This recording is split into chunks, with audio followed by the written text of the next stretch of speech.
Hello dear friends, welcome to the official YouTube channel of the home academy. Immunisation का topic हम पढ़ चुके थे।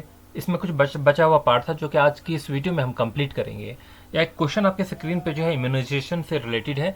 चलिए इसका आंसर देने की ट्राई कीजिए। मिशन इंद्रधनुष जो है लॉन्च किया है गवर्नमेंट ऑफ इंडिया ने। इट पर्टेन्स टू, आप बताइए मिशन इंद्रधनुष जो है वो किससे रिलेटेड है। हमारे पास चार ऑप्शन है: immunisation of the childrens and pregnant women, construction of the smart cities across the country, India's own search for Earth-like planets in outer space, और या न्यू एजुकेशन पॉलिसी। तो मिशन इंद्रधनुष जो है वो किससे रिलेटेड है? Immunisation of children and pregnant women. Last video में मैंने आपको ये पढ़वाया था कि नेशनल इम्यूनाइजेशन शेड्यूल जो है वो इंडिया का for the childrens and pregnant women का क्या है, कि कौन सी वैक्सीन जो है चिल्ड्रंस को बर्थ पे लग जाती है, 6 वीक्स पे कौन सी लगेगी, 10 हफ्तों के बाद कौन सी लगेगी, 14 हफ्तों के बाद कौन सी लगेगी, या पहले साल में जो है कौन कौन सी लगेगी, और उनकी बूस्टर डोसेस के बारे में भी पढ़ाया था। तो मिशन जो इंद्रधनुष है वो इसी से रिलेटेड है।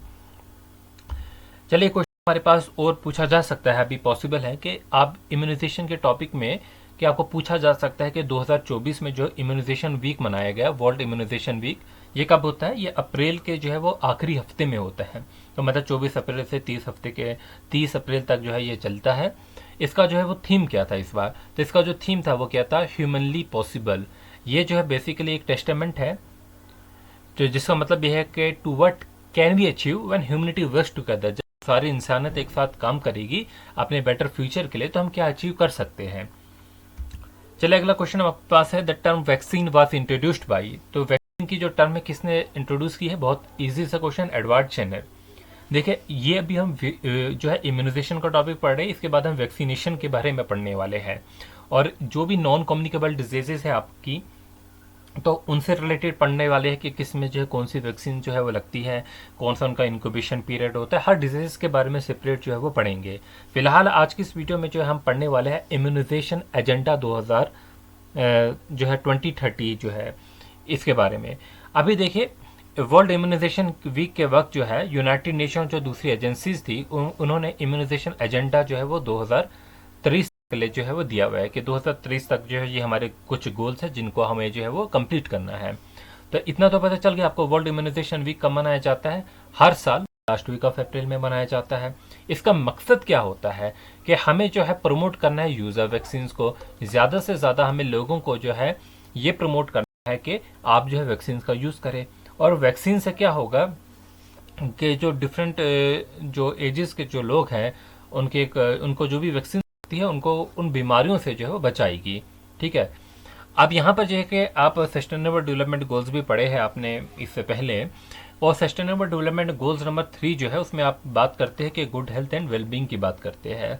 तो ये भी याद रखेंगे कि ये गोल नंबर 3 से जो है वो रिलेटेड है, गुड हेल्थ। और यहाँ पर जो है वो जो है यूएन के जो है वो सस्टेनेबल डेवलपमेंट गोल्स थे, तो इनको भी जो है टारगेट जो है कि ये भी जो है अचीव हमें करने हैं। फिर कोविड-19 पेंडेमिक आया, और आप जानते हैं जब कोविड-19 पेंडेमिक जो आया तो इससे जो है ये मुतासिर हुआ जो रूटीन इम्यूनाइजेशन था ग्लोबली। अब जो पूरे इम्यूनाइजेशन जो भी जो है ग्लोबली जिसे माना जाता था कि हम इस टारगेट से चलेंगे, ठीक है, वो हम अपने टारगेट अचीव नहीं कर पाए। तो ये पूरा प्रोग्राम जो है लॉकडाउन की वजह से जो है वो डिस्टर्ब हो गया। अब जैसे कि कोई बच्चा जो है वो पैदा हुआ है, उसको बर्थ पे ही जो है वो टीबी की वैक्सीन लग जाती है। तो जो और जो है 3 हफ्ते के बाद दूसरी लगेगी, 4 हफ्ते के बाद दूसरी लगेगी, इस तरीके से जो है एक शेड्यूल उसका बना हुआ था, जो रूटीन उसकी वैक्सीन लगती थी। तो कोविड-19 के चलते हुए जो है ये सारी वैक्सीन उसे नहीं लगी। ठीक है, बहुत से ऐसे बच्चे हैं जिनको नहीं लगी। सिमिलरली प्रेग्नेंट वुमेन्स के रिलेटेड भी जो था कुछ ऐसी डायरेक्शंस थी। ठीक है, तो उन्हें भी जो है कुछ वैक्सीन जो है वो नहीं लगी है। अब इससे रिलेटेड जो है काम किया गया। वर्ल्ड हेल्थ ऑर्गेनाइजेशन जो है वो एक न्यू जो है वो इम्यूनाइजेशन प्रोग्राम लेके आए। इसके साथ यूनिसेफ भी जो है मिल के जो है लेके आए, और इनका टारगेट था कुछ।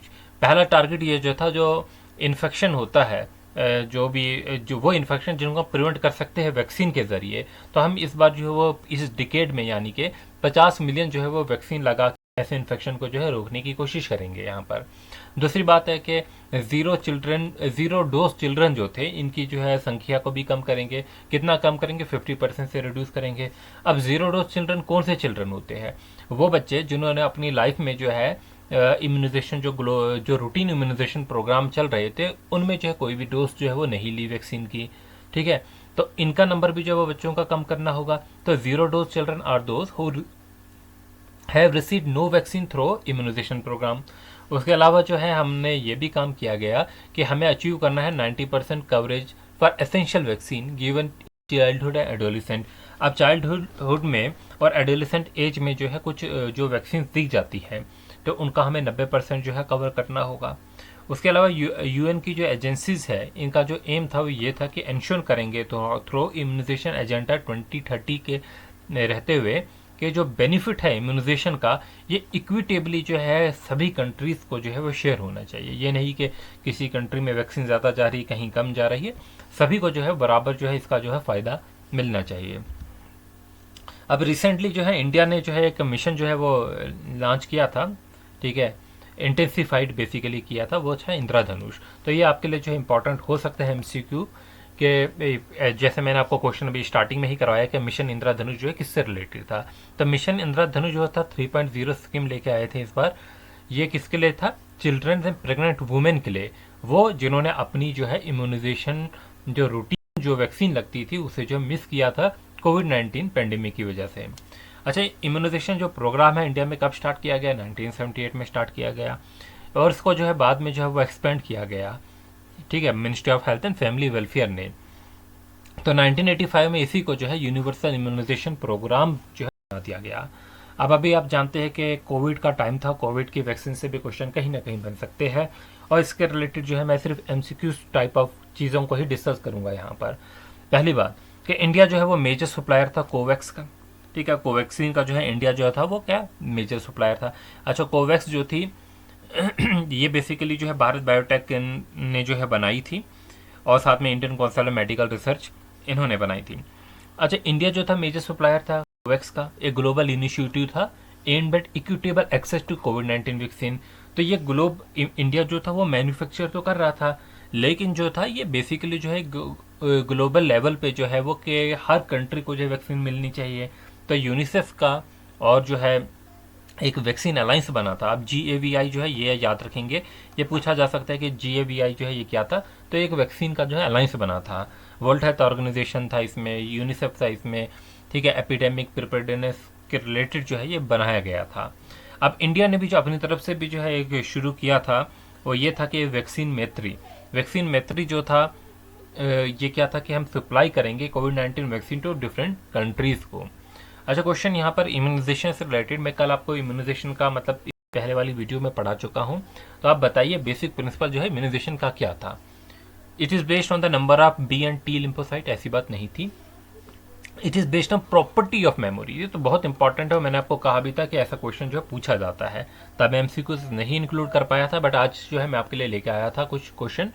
तो it is based on property of memory of the immune system. अब जैसे कि आपको एक बार इन्फेक्शन कोई हो जाता है तो उसके बाद जो है वो इन्फेक्शन दोबारा होने के चांसेस कम रहते हैं, क्योंकि हमारा इम्यून सिस्टम उसे पहचान पाता है और उससे फिर लड़ने की कोशिश करता है, ठीक है। तो ये बेसिकली जो है यही जो है प्रिंसिपल रहता है इम्यूनाइजेशन एंड वैक्सीनेशन का। अगला क्वेश्चन आपके पास है question number 4। On which are the following discoveries von Behring जो था was awarded the Nobel prize. Von Behring को जो है वो नोबेल प्राइज किसके लिए मिला था? इम्यूनाइजेशन में मैंने आपको एक्टिव इम्यूनिटी, पैसिव इम्यूनिटी पढ़ा लिया है, ठीक है, लास्ट वीडियो में अगर आप देख लेंगे प्लेलिस्ट में ऐड है। तो पैसिव इम्यूनिटी जो थी उसकी डिस्कवरी के लिए जो है वॉन बेहरिंग को जो है वो नोबेल प्राइज मिला था। कुछ इम्यूनिटीज जो है बाय बर्थ होती है, बच्चों में ही जैसे पैदा होता है उसी के साथ जो है इम्यूनिटी होती है, लेकिन कुछ जो हम अपनी लाइफ के साथ जैसे जैसे बड़े होते हैं वो एक्वायर करते हैं। फ्रेंड्स, अगला क्वेश्चन हमारे पास है which are the following statement is incorrect regarding the vaccination and immunisation. तो वैक्सीनेशन और इम्यूनाइजेशन से रिलेटेड जो है कौन सी जो है यहाँ पर जो है वो आप बताएंगे कि स्टेटमेंट जो है वो इनकरेक्ट स्टेटमेंट है। पहली, immunization is the phenomena of increasing a specific antibody protection, ऐसी बात नहीं है। Vaccination is the process the inoculation of harmless antigenic material, ये बिल्कुल ठीक है कि हम जो है अपनी बॉडी में जो है क्या चीज़ डालते हैं, किसी भी हेल्थी पर्सन में जो है कुछ हार्मफुल जो हार्मलेस जो है वो एंटीजेनिक मटेरियल जो है वो डाला जाता है। इनक्यूलेशन होता है बेसिकली वो हार्मलेस जो है एंटीजन जो है वो डालना बॉडी में। तो वे जो है हमारे पास है इनकरेक्ट पूछा गया है रिगार्डिंग द वैक्सीनेशन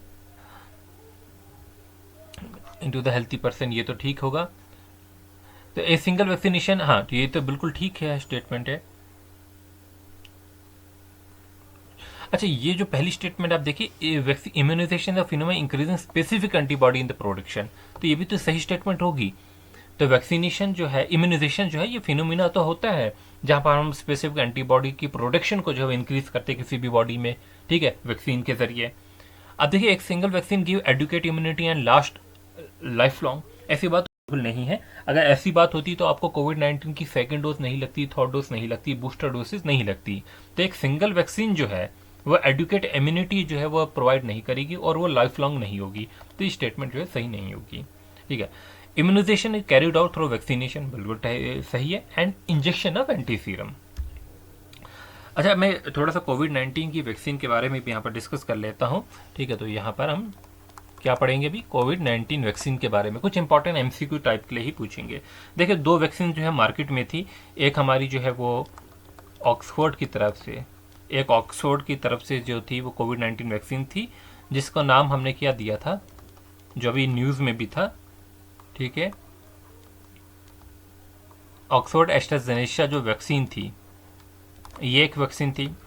अब ये वैक्सीन जो थी किस ब्रांड से बिक रही थी, कोविशील्ड से, और अभी जानते हैं कि ये अभी न्यूज़ भी रही है कोविशील्ड, ठीक है, कि इससे जो है वो क्या प्रॉब्लम हो रही थी। तो इसे जो है इमरजेंसी जो यूज़ के लिए ऑथोराइजेशन जो है वो इंडिया में दी गई। अच्छा, इसे कौन बना रहा था, इसे सीरम इंस्टीट्यूट जो है वो बना रहा था ऑफ इंडिया।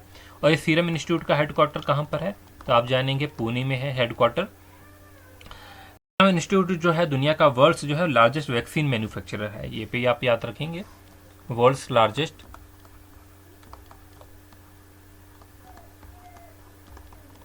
वैक्सीन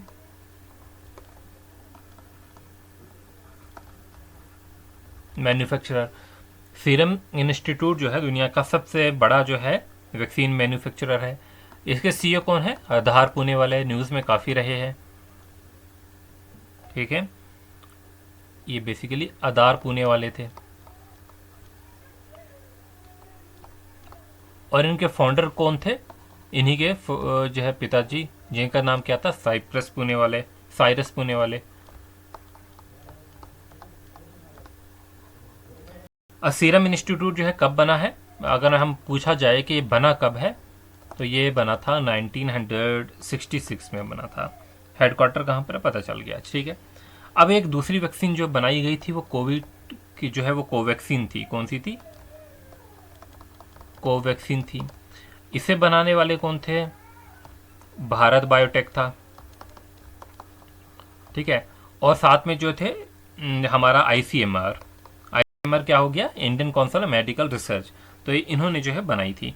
अच्छा, भारत बायोटेक जो है कब बनी है खुद, ये 1996 में बनी है, और आईसीएमआर जो है वो 1900 जो है वो ये बनी है हमारी 1911 के आसपास। इसका हेडक्वार्टर कहाँ पर है, ये मुंबई में है, कहाँ पर है, मुंबई में है। और भारत बायोटेक की अगर बात करते हैं तो इसका हेडक्वार्टर कौन है, कहाँ पर है, हैदराबाद में है, हैदराबाद में है इसका हेडक्वार्टर। इसके फाउंडर कौन थे, भारत बायोटेक के फाउंडर जो थे वो कौन थे, कृष्णा एल्ले, कौन, कृष्णा एल्ले थे वो इसके फाउंडर थे, कौन थे, फाउंडर थे, डाटा कृष्णा एल्ले जो थे इसके फाउंडर थे। हैदराबाद के जो है ये जीनोम वैली में, और ये क्वेश्चन जो है पूछा गया है पहले, तो इसलिए मैं लिख देता हूँ, जीनोम वैली में जो है हैदराबाद के होगा कोवैक्सीन। अच्छा, बाकी जो आप क्वेश्चन तो जानते ही होंगे, जैसे मैं आपको कुछ क्वेश्चन पूछ लेता हूँ कि इंडिया में जो वैक्सीनेशन जो है वो स्टार्ट की गई, वैक्सीनेशन जो ड्राइव जो स्टार्ट की गई, वैक्सीनेशन जो ड्राइव जो है वो स्टार्ट की गई, वो कब स्टार्ट की गई, ये स्टार्ट की गई 16 जनवरी 2021 को, ठीक है। फिर हमारी जो 10 करोड़ डोसेज हो चुकी थी, कि इंडिया ने 10 करोड़ डोसेज लगाई थी, वो कितने दिनों में लगाई थी, 85 डेज में लगाई थी, ठीक है। और तकरीबन 9 महीने के बाद जो इंडिया ने थी अपनी जो है 100 करोड़ डोसेज को जो है कंप्लीट कर लिया था, ये भी याद रख लेंगे, ठीक है। उसमें टॉप स्टेट जो थी जिनको सबसे ज़्यादा वैक्सीन मिली थी वो एक तो यूपी था, पॉपुलेशन वहाँ की ज़्यादा है, तो वहाँ पर वैक्सीन भी जो है वो ज़्यादा मिली थी, ठीक है। उसके बाद जो है आपका महाराष्ट्र रहेगा, और फिर जो है हमारा जो है वो इसके अलावा जो है वेस्ट बंगाल रहेगा, फिर जो है वो गुजरात रहेगा। और वो स्टेट बताइए जिसमें 100% जो है वैक्सीनेशन जो है कंप्लीट की थी, तो वो हिमाचल प्रदेश थी। कौन सी? हिमाचल प्रदेश। 100% जो है वो वैक्सीनेशन जो है सबसे पहले जो है कंप्लीट की गई थी। और जो है अगर हम सिटी के बारे में देखेंगे तो ये सिटी में जो है भुवनेश्वर उड़ीसा की आती है। कौन सी? भुवनेश्वर। कहाँ की? उड़ीसा की।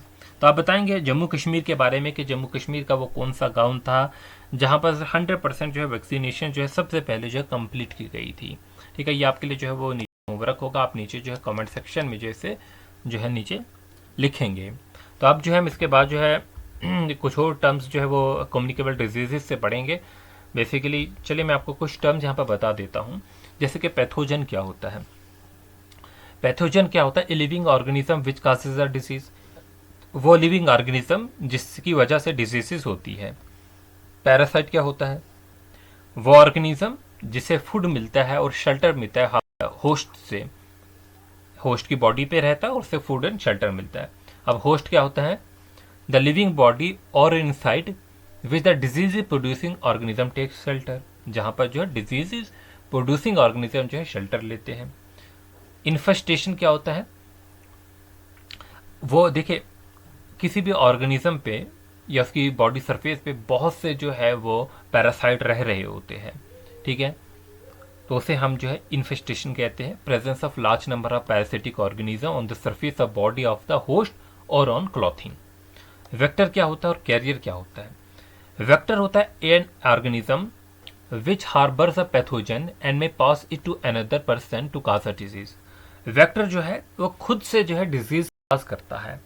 मतलब वेक्टर जैसे कि मलेरिया का हमारे पास जो है वो मच्छर होता है, मॉस्किटो होता है, हार्बर्स मलेरिया। अब ये जो है इसकी वजह से जो है वो अगर वो एक पर्सन को काटता है फिर दूसरे पर्सन को काटता है, तो इस तरीके से डिजीजेस चलती रहती है। लेकिन करियर क्या होता है? ये खुद जो है डिजीज नहीं करता, जैसे कि हाउस फ्लाई है, ये किसी पर्सन को जो है वो अगर किसी ऑर्गेनिज्म पे ऐसे बैठे जिस पे डिजीज हो फिर दूसरे ऑर्गेनिज्म पे जो है बैठे, तो इस तरीके से एक करियर का काम करती है। लेकिन it does not harbour the pathogen. लेकिन फिजिकली जो है ट्रांसफर जो है वो डिजीज जरूर करती है। फिर आप जानते हैं कि एपिडेमिक क्या है, अभी काफी न्यूज़ों में रहा है। Spreading a disease among the large number of people causing a huge loss of life in the same place. तो एक खास जो है वो प्लेस में जो है डिजीजेस का फैलना उसे हम एपिडेमिक कहते हैं। एंडेमिक जो है disease which is regularly found among a particular group of people, तो उसे जो है हम क्या बोलते हैं? एंडेमिक। कि किसी खास लोगों में जो है किसी खास एरिया के लोगों में वो खास डिजीज है, तो वो लोकेलिटी में जो है खास जो है वो रहती है डिजीज। पेंडेमिक तो अभी काफ़ी यूज हुआ है, जो कि पूरी दुनिया में फैल जाता है, उसे हम कोविड-19 पेंडेमिक जैसे कहा गया। तो ये जैसे कि एड्स है, कोविड-19 है, कि पूरी दुनिया में फैल जाए जो। फिर अभी देखिए इंटरफिरॉन जो है ये बेसिकली टाइप ऑफ प्रोटीन है, प्रोड्यूस होते हैं by the infected cell of the body जब भी हमें कोई वायरस अटैक करता है। अभी हमने डिजीजेस पढ़नी है वायरस की, तो इसमें जो है पढ़ेंगे इन चीज़ों को। ठीक है, which act to prevent the further development of the same virus. फिर जो है इनोकोल्यूशन, अभी टर्म ये आई भी थी, तो इंट्रोडक्शन ऑफ एंटीजेनिक मटेरियल किसी बॉडी में डाल देना to prevent suffering from a disease. Vaccination क्या होता है? Injection of a weak strain of a specific bacterium, यानी कि vaccine, in order to secure the immunity against the corresponding disease. इसी को हम इम्यूनाइजेशन कहते हैं। इंक्यूबेशन पीरियड क्या होता है? जब देखे पैथोजन की एंट्री होती है बॉडी में और जब उसके सिम्टम्स जो होते हैं किसी भी डिजीज के जो है आते हैं, जैसे पैथोजन एंटर हुआ उसी वक्त सिम्टम नहीं आते हैं, जाहिर नहीं होते हैं, मतलब एक दिन लेगा, 2 दिन लेगा, कुछ घंटे लेगा, तो ये जो पीरियड होता है इसे हम इंक्यूबेशन पीरियड कहते हैं। और आपको हर डिजीज का इंक्यूबेशन पीरियड पता होना चाहिए जब भी आप कम्युनिकेबल नॉन कम्युनिकेबल डिजीजेस पढ़ते हैं। ठीक है, जैसे कि मैंने चिकन पॉक्स है, इसकी बात करता हूँ कि इसका पैथोजन क्या होगा। चिकन पॉक्स वायरस होगा, वर्सीला वायरस जिसे कहते हैं। मोड ऑफ ट्रांसमिशन पढ़ेंगे, फिर हम इसका इंक्यूबेशन पीरियड पढ़ेंगे। जैसे बोला है कि 12 दिनों से 20 दिन के बीच में होता है। तो अभी हम जो है डिजीजेस पढ़ेंगे इसके बाद, कम्युनिकेबल और non communicable diseases. Thanks for watching, wish you good luck.